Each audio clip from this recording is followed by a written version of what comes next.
This lovely picture of Nami, brothers and sisters, was penciled and inked by yours truly and colored by Mugen the Stray Dog. It's definitely one of my favorites and certainly hope you like it as well. If you do, remember to follow me on Twitter, Instagram, Facebook, and Google+.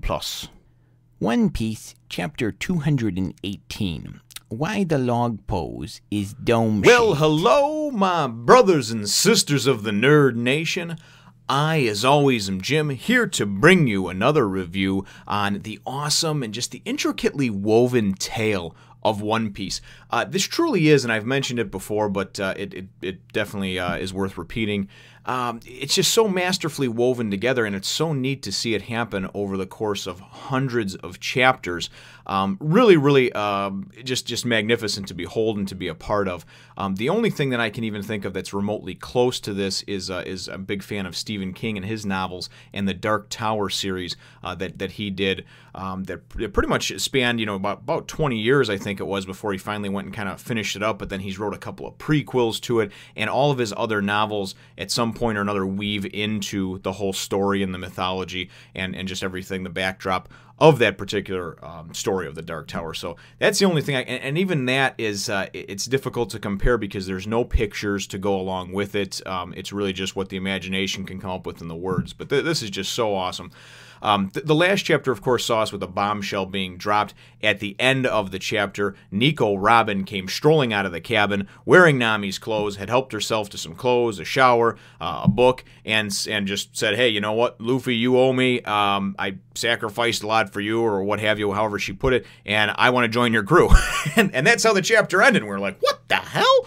So that's where the chapter picks up over here. We actually wind up seeing a flashback to what happened immediately after Luffy defeated Crocodile back in the mausoleum. And it's kind of cool because we wind up seeing Nico Robin goes in and rolls this vial of antidote over to King Cobra to give to Luffy, and she says, here, take this, give it to him. It's the antidote to Crocodile's poison.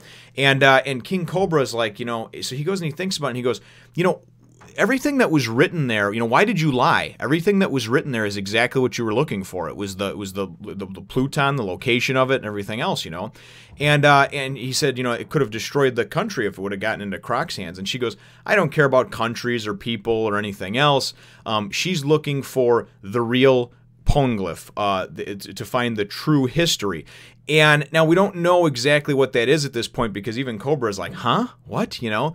So apparently this was her last lead. That's why she joined up with Crocodile. She wanted to find this true history, this Poneglyph that winds up, saying what everything actually, I guess gives some kind of insight into the real and true history of things. And even Cobra is like, he thinks about it and he's like, so you're telling me that all these Poneglyphs or whatever can, like it all kind of comes together in like one big puzzle if you're able to read it, to give this true history, this true account. Again, not much is revealed about it, but it's certainly a nice carrot to leave dangling out there to think, okay, well, this is, this tells of some kind of true history, right? So then we go and we see, as everything's collapsing around them and what have you, Luffy kind of gets up and he's almost on autopilot. He looks like he's just kind of like half out of it and whatnot, and he grabs King Cobra and he grabs Nico Robin, and he's like, let's get out of here, and then Robin's like, no, I want to be left to die, And that was what she said too, even when she was talking to King Cobra. She's like, I've been looking for this for 20 years. I have no more leads. I just want to die. I'm just tired. I got nothing left, right? So Luffy goes and he's bringing her out, and she's like, no, I just want to die. Leave me. And Luffy goes and he's like, why should I listen to you? I'm going to save you because that's what I'm going to do. So that was the whole backdrop, the whole flashback, and then it kind of takes us in right where the last chapter left off with Nico Robin, being on the deck of the ship talking with with the Straw Hats, and she's just like, you see, so I wanted to die, okay? You owe me because you took that away from me. You took that choice out of my hands. And I've seen some similar instances. Most recently, a couple of seasons ago in The Walking Dead, there was a similar instance to that. But you see these type of things many times where someone thinks that they're doing the right thing, but the other person just does not want to have any part of that. They're just like, you know what, it's my choice, and you took that from me. Anyway, we're not going to debate on that. But she goes and she looks at Luffy. She's like, so I have nowhere to go. I have nowhere to be. Nothing, nothing at all, right? So you owe me. You gotta let me join your crew. So Luffy goes, okay, well, I guess that makes sense. Okay. And they're all like, what, Luffy? So it's funny because we wind up seeing that in the next page, right? we see Luffy and Chopper playing around getting tickled by her arms, her extra arms that she can have, her appendages coming out of the deck of the ship, kind of tickling them and playing around with them and everything. And so they're completely won over, right? And then we go and we see Nami, and she's sitting up there, and she's like, you know what, just a few days ago, she's got her arms folded, and she's like, you know, just a few days ago, she was the vice president of, you know, this criminal organization, Baroque Works, and now all of a sudden she's our shipmate. I don't trust you. You know, she's like, and you pull one thing, Missy, and you're getting thrown overboard or whatever. So Robin's like, hee, yeah, okay, I gotcha, you know, whatever. Like any of them could defeat her anyway, so at least certainly not Nami that I would think of. But anyway, it's just kind of funny, you know, because you see that. So then Robin goes and says, she goes, well, you know, I've got a few gems that I took from Crocodile, you know, I'd be happy to give you one. And then all of a sudden Nami's next to her, and she's like, you know, it's like a Scooby-Doo type of thing. You can hear her feet thumping, you know, as she gets next to her. She's like, oh, sister. And there's like a heart, like, I love you. And then they show Sanji, and Sanji's like dancing and singing and serenading her over to her. And he's like, I made you a snack, my beautiful darling. And Zoro's sitting there talking to Usopp, and he's like, oh, God. He's like, Sanji never had a chance. He's like, I guess it's up to me and you to stay strong, right?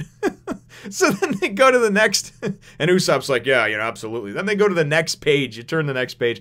It's so nicely done. And then you go and you see two of the appendages that Robin can create coming out of Luffy's hat. And he goes, look, I'm Chopper. And he's dancing around, and they look like the little horns that come out of Chopper's head, right? Next thing you know, Usopp's running around playing with him too, and Zoro's like, oh, God, idiots, you know. He's thinking, I'm the only one that's going to be strong and be wary of this woman, you know. So Robin even goes, she's like, is it always like this, you know? And Zoro goes, pretty much, you know. So I really do like that you can kind of, it's not overly goofy the way it's done, but I really like how they can kind of kick back and have a nice time and make others feel welcome and fun around them. And you just have no choice but to smile. Even like back at the banquet that they had, the feast that was supposed to be all, you know, royal and, you know, all this other stuff, stately. And the guards were all pissed off at first, and by the end of it, they were jumping around and laughing too, you know. So it's infectious. It's infectious. That's the good part. And that's certainly something that I enjoy, you know, because it's not to be taken too seriously all the time, you know. When it's time to be serious, we're serious, but when it's time to relax a little bit, you know, we party, you know. So then all of a sudden they wind up getting, you know, they see something. Zoro's lifting some weights and stuff, you know, he's always exercising, training, stuff like that. And they wind up going in, like some ash or some debris or something like that starts coming down. They're like, what the hell is this? It's raining. What is this? Is it, you know, is it rice crackers? Is it blah, blah? And, you know, they're like, I don't know, and blah, blah, blah. And there's, you know, everybody's kind of figuring out what's going on, right?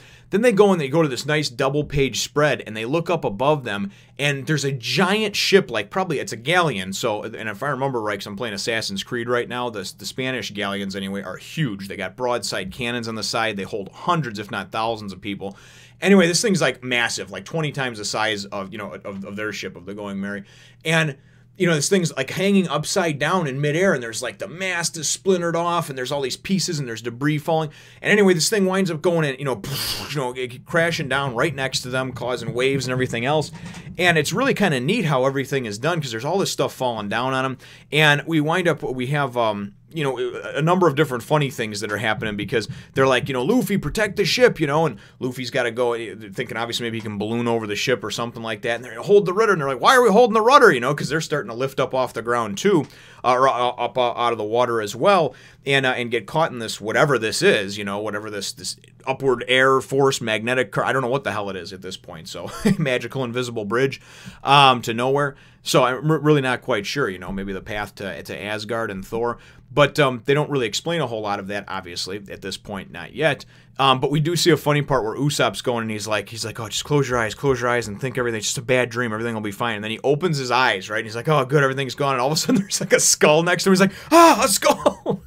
And then they go and they're showing him the next thing, you know, and he said, don't throw it at me! And then there's all these skeletons coming down and everything.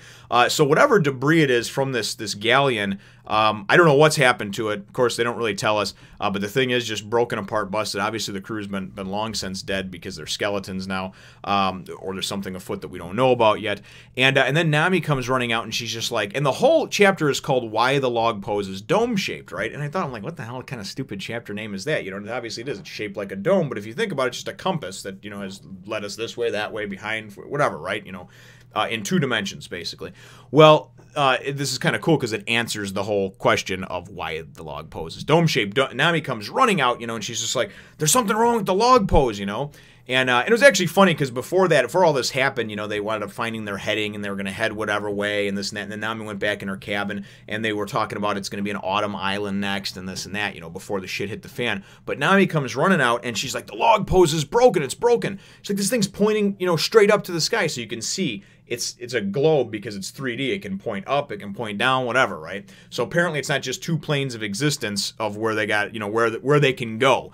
And then even Robin says, she goes, no, because she goes, the log pose is broke, Nami said. And Robin says, no, it's not broke. It must just be that we're caught in the magnetic field of the next island. And it must be, I believe she says it's called a skyward island, or a sky island, obviously. So that is how the chapter ends off. And I mean, that's just really cool to me to think about, okay, the Grand Line is cool enough as it is, everything that they've explained about it, and how you have to use the log poses and the magnetic fields and the calm belts to either side, and all the different pirates and creatures and the island's weather patterns and stuff. All very cool, all very creative. But now we got to deal with islands that are maybe up above or even down below, I guess. That's just freaking awesome. Very cool stuff. So that's where the chapter ends off. And my chapter question is certainly what are your thoughts on that, of now being able to, you're not just traveling, forward, backward, left, or right in those two dimensions. You can now, obviously, there's things that you can travel to, islands that you can travel to that are above, maybe even below. I don't know. So what are your thoughts on that whole type of deal? Leave your answer to that question in the comments down below. Feel free to hit the thumbs up, the like button if you should think that I deserve it. And then subscribe if you haven't done so already. We will look forward to catching you in the next one, nation. She's so sexy, even in black and white. You should subscribe.